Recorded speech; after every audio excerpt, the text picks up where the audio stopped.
Bagaimana batalkan Taurat kalau Yesus sudah mati? Saya Pendeta Henry Tandianta, Master of Bibliology Studies, ya. Efesus 2 ayat 15. Bagaimana bisa batalkan Taurat kalau Yesusnya sudah mati, ya. Efesus 2 ayat 15, dengan matinya sebagai manusia, ya, maka Yesus telah membatalkan hukum Taurat dengan segala ketentuannya, ya. Jadi Taurat itu ada dua bagian, yang satu hukum, satu lagi ritual agamawi. Yang batal itu hukum Taurat, ya. Ritual agamawi tidak batal. Contoh ritual agamawi apa, Pak? Membasuh tangan waktu mau makan, termasuk puasa. Puasa itu juga ritual agamawi, ya. Ya, puasa itu ritual agamawi. Makanya Yesus dikritikkan, kok Yesus, Anda kok murid-muridmu nggak pada membasuh tangan sih waktu mau makan, ya. Terus juga kok nggak puasa sih. Nah, ya, jadi puasa, membasuh tangan adalah ritual agamawi. Yesus sedang bicara, ya, antara Taurat, ya, dengan hukum Taurat, ya. Yesus dan hukum Taurat, ya. Ya, ritual agamawi seperti itu, ya. Terus mereka bertanya, ya. Jadi ceritanya itu ada yang lagi debat, ya, antara mukalaf dengan segitiga jemuran, ya. Mukalaf, segitiga jemuran berdebat berhari-hari, berjam-jam, gitu. Saya juga heran, ya, kenapa mereka suka debat, ya. Untuk apa, ya? Selain tujuannya cuman untuk cari follower, ya, di TikTok misalnya, ya. Sangat naif, ya, menurut saya, ya. Kalian tuh apa sih, gitu? Buka debat setiap hari berjam-jam, gitu, ya. Masuk room kami katanya, debat terus. Kenapa sih, gitu? Tujuannya untuk apa? Cari duit gitu? Kasihan deh, ya. Ya. Lalu bikin tema-tema yang bombastis, ya, toh, supaya banyak yang subscribe terus dapat duit gitu. Kasihan, ya, toh. Ujung-ujungnya perut juga, ya. Ya, kalian yang suka debat, ya, lewat TikTok lah, lewat apa gitu, ya. Tujuanmu kan cuman cari pemasukan toh, ya, cari pemasukan supaya heboh. Saya juga heran tuh, 24 jam tuh, ya, buka debat terus, ya. Perempuan lagi. Perempuannya apa kerjanya itu? Ya, kerjanya kok buka room debat aja terus setiap hari, seperti itu yang dilakukannya. Ya maklum, cari duit, Pak. Ujung-ujungnya duit juga. Filipi 3 ayat 19. Baik. Bagaimana Yesus bisa membatalkan Taurat kalau ia sudah mati? Dengan matinya, ya. Ya, mereka debat berhari-hari. Sama HTD berapa? 1 menit. Perhatikan baik-baik. Yohanes 19 ayat 30. Yesus berkata, sudah selesai. Lalu ia menundukkan kepalanya dan ia menyerahkan nyawanya. Beda antara sudah selesai dengan mati. Yesus menyerahkan nyawanya, hitungannya detik, gitu. Sudah selesai, nggak ngapa-ngapain lagi, langsung begini, langsung mati. Apanya yang selesai? Yesus selesai menggenapi Taurat. Kan Yesus datang untuk menggenapi, betul kan? Aku datang tidak untuk membatalkan Taurat, tetapi aku untuk menggenapinya. Sampai Yesus mati dia bilang sudah selesai. Yohanes 19 ayat 30. Maksudnya selesai menggenapi Taurat, ya. Jeda waktunya hanya beberapa detik. Lalu Anda bertanya, apanya, Pak, yang selesai? Taurat mana yang digenapi? Tadi sudah saya bilang, Taurat itu ada dua, ada yang hukum, ada yang agamawi. Yang agamawi tidak batal, ya. Yang hukum yang batal, yang ada perintah dan ketentuannya yang jumlahnya 613 itu. Oke, inti, perhatikan baik-baik, inti dari semua hukum Taurat adalah korban. Yang 5 itu. Korban bakaran ini binatang, korban sajian bukan binatang, ya. Kemudian korban keselamatan, korban penebus salah dan penghapus dosa. 5 korban inilah inti semua hukum Taurat. Ya, itu, ya. Karena orang tidak bisa melaksanakan hukum Taurat dengan benar, ya toh, ya. Justru karena hukum Taurat kamu mengenal dosa, makanya perlu 5 korban. Yesus mati disalib membatalkan Taurat, maksudnya korban dilarang. Ya, sejak Yesus mati disalib, korban dilarang. Ibrani 10 ayat 8 ya. 10 ayat 8, aku Allah tidak berkenan lagi dengan korban, yaitu meskipun kamu lakukan seperti melakukannya pada saat hukum Taurat. Allah tidak berkenan. Dengan kita masih korban, artinya Anda menyangkal Yesus mati disalib. Fakta menunjukkan semua yang masih berkorban pasti menyangkal Yesus mati disalib. Contohnya apa? Yahudi itu. Kok Yahudi sih? Kenapa Pak ATD nyebut Yahudi tadi apa Pak? Semua yang masih berkorban pasti menyangkal Yesus mati disalib. Contoh Yahudi. Kenapa nyebutnya Yahudi Pak? Loh, Yahudi masih melakukan korban hari ini. Yahudi nih ye. Ya, saudara ya. Ya seperti itu ya. Jadi korban itu 5 macam, saya ulang ya. Ini yang diperintahkan oleh Yesus, Allahu Ahad Warabani itu. Ya, Allah Maha Suci, Maha Tinggi itu ya. Yesus yang menyuruh 5 korban ya. Korban bakaran, korban sajian, ini bukan binatang sajian ya. Kemudian korban penebus salah, penghapus dosa, dan keselamatan, penebus salah, dan penghapus dosa ya. Yang 4 itu korban binatang, yang 1 bukan. Yesus tidak pernah suruh berkorban untuk memperingati Ibrahim mengorbankan anaknya Ishak. Yesus tidak pernah menyuruh ya loh. Ya, wahai umatku ya, kamu harus melakukan korban untuk memperingati Ibrahim mempersembahkan anaknya Ishak. Kejadian 22 ayat 2. Nggak pernah ada.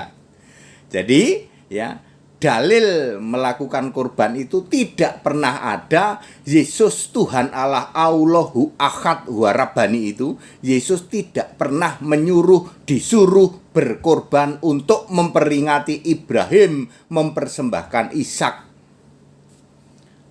Kalau ada yang melakukan itu, dalilnya apa? Pasti beda Ibrahim. Pasti beda anaknya yang dipersembahkan, yang dikorbankan. Betul apa betul? Ibrahimnya beda Pak. Ibrahim yang ada makamnya di tanah entah berantah. Yang dikorbankan entah berantah, bukan Ishak, pasti bukan Ishak. Ya, karena Yesus tidak pernah menyuruh memberikan perintah kurban. Yang menyuruh orang-orang era nabi-nabi berkurban 5 kurban ini siapa yang menyuruh? 5 macam kurban. Yesus. Maka Yesus juga yang membatalkan. Mesti begitu dong. Yang menciptakan langit bumi siapa? Yesus. Makanya Yesus juga yang nanti kiamat, menentukan kiamat harus Yesus. Yang menyuruh orang Yahudi zaman Musa sampai zaman nabi-nabi melakukan 5 kurban, bakaran, sajian, keselamatan, penghapus salah, penghapus salah dan penebus dosa ya. Yang menyuruh siapa? Yesus. Yesus juga yang membatalkan melalui matinya di kayu salib, dia genapi. Jadi inti daripada menggenapi Taurat adalah membatalkan korban. Ya, Yesus tidak pernah suruh berkorban memperingati Ibrahim. Saya geli ya saudara.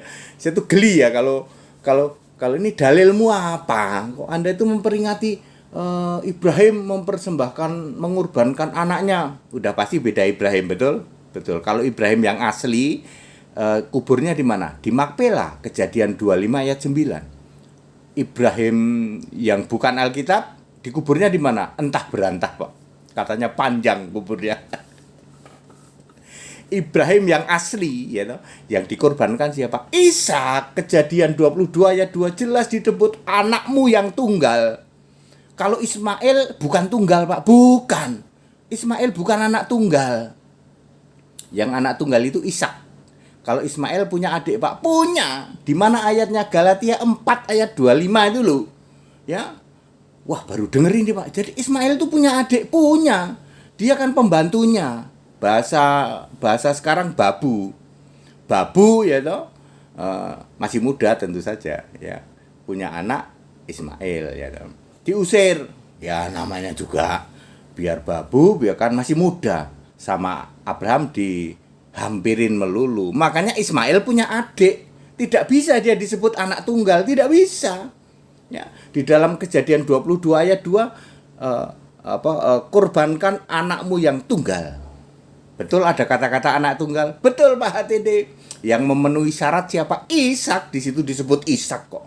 Jadi ketika ini pasti beda Ibrahim, betul. Kuburnya juga beda, Pak. Jelas Alkitab menulis Ibrahim dikubur di Makpela. Kejadian 25 ayat 9. Lah ini Ibrahim yang ini entah berantah. Yang dipersembahkan mestinya Ishak. Alkitab nulis begitu. Ya, lah ini ya nggak tahu lah, katanya Ismail katanya Ismail sudah umur 26 tahun itu mana bisa diikat ya. Mau dipersembahkan kan diikat dulu tangannya. 26 tahun mungkin juga sudah punya istri kali itu si Ismail itu ya. Lucu ya Pak, lucu ya. Tidak ada perintah disuruh memperingati ya korban dari Ibrahim mempersembahkan anaknya.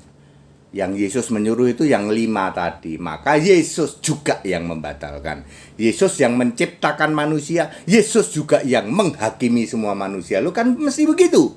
Yesus yang menciptakan langit dan bumi, Yesus juga yang melenyapkan langit dan bumi. Wahyu 20 ayat 11. Yesus menciptakan manusia, Yesus juga yang menghakimi semua manusia. Wahyu 20 ayat 12 sampai 15. Ya. Yesus yang menurunkan Taurat, Yesus juga yang membatalkan Taurat. Clear semua. Kalau bicaranya itu Yesus clear semua. Tapi begitu Anda bicara Bapa, segitiga jemuran, wah, muter-muter, tumpul, mampet itu ya. Kalau Anda bicara semuanya itu tentang Yesus. Karena Yesus berkata harus digenapi apa yang tertulis tentang aku di Taurat Musa, Mazmur dan kitab nabi-nabi. Jadi semua perjanjian lama itu bercerita tentang Yesus. Ya. Jadi Tuhan Allah Maha Kuasa, aku berfirman, aku begini begitu, itu siapa? Yesus. Bukan yang lain, bukan. Very clear ya Bapak Ibu Saudara ya. Itu ya, jadi atas pertanyaan bagaimana ya menjelaskannya. Yesus membatalkan Taurat. Gimana bisa membatalkan Taurat kalau ia sudah mati? Dengan matinya ya. Kan Yesus sudah ngomong, sudah selesai. Yesus tidak ngomong gini nih. Sebentar lagi selesai ya. Enggak gitu. Enggak. Sebentar lagi selesai. Bukan begitu. Sudah selesai langsung mati ya. Ya Yesus ngomong itu ya harus bisa ngomong dulu baru mati gitu kan. Hitungannya detik. Perhatikan baik-baik Yohanes 19 ayat 30. Yesus berkata sudah selesai, lalu hanya dalam hitungan detik dia menundukkan kepala dan menyerahkan nyawanya. Menyerahkan nyawanya itu mati artinya. Tidak ada yang mencabut, primitif. Ya, siapa yang mencabut nyawa Yesus? Primitif kamu. Ya, kamu tidak ngerti toh bedanya nyawa dengan roh. Ayo, manusia itu terdiri dari 4, tubuh, jiwa, nyawa, dan roh. Anda nggak bisa bedain toh mana nyawa, mana roh. Lalu Anda pikir roh dicabut dari ubun-ubun gitu kan? Primitif kamu, ya, primitif banget ya. Siapa Pak yang suka nanya siapa yang mencabut nyawa Yesus? Itu mukalap abal-abal itu, ya, mukalap abal-abal ya, yang primitif banget ya, tuh, yang mengatakan siapa yang mencabut nyawa Yesus? Udah gitu keluarnya mantep banget lagi, mantep salah saudara ya. Ya Bapak Ibu Saudara ya. Anda harus ngerti ya, manusia itu 4 bukan 3 Pak. Kalau 3 itu kan Tritunggal. Tritunggal itu apa-apa pokoknya 3 ya. Satu rumah istri harus 3 kalau Tritunggal itu ya. Harus 3 ya. Ya namanya Tritunggal. Jadi manusia dia pikir cuma 3 ya, toh tubuh, jiwa, dan roh. Lah nyawa kemana nyawa? Yesus menyerahkan nyawanya ya toh? Ya. Matius 10 ayat 28, yang binasa itu tubuh dan jiwa. Kok nggak ada nyawa? Kan bangkit zombie, jadi zombie. Ya. Tritunggal selalu mengatakan itu. Dan Anda kena prank dari Tritunggal, lalu Anda pikir siapa yang mencabut nyawa? Mencabut nyawa itu artinya membunuh Pak. Ya, banyak ayat Alkitab mengatakan mencabut nyawa. Mencabut nyawa itu artinya membunuh.